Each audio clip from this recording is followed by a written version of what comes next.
Welcome to Man Does Tech, where I solve the problems you didn't even know you had. You'll begin by choosing an online host like Google Colab, Binder, or your institution's Jupyter Hub. Pick whichever fits your needs. Once done, open a new notebook, select the Python kernel, and give the file a clear name so you can find it later. Make sure to set the runtime type, CPU or GPU if available, and enable autosave or create a manual checkpoint now so you don't lose work as you proceed. Next, install any libraries you need using %pip install or pip directly in a cell so the environment matches your code.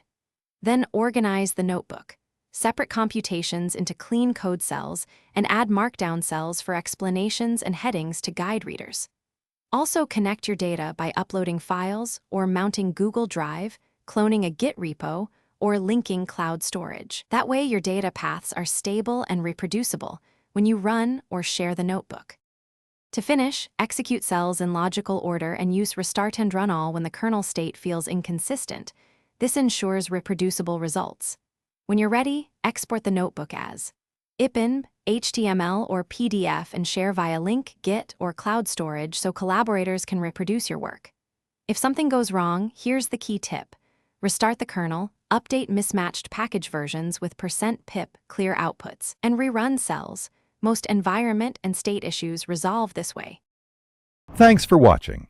If you found this helpful, don't forget to like and subscribe.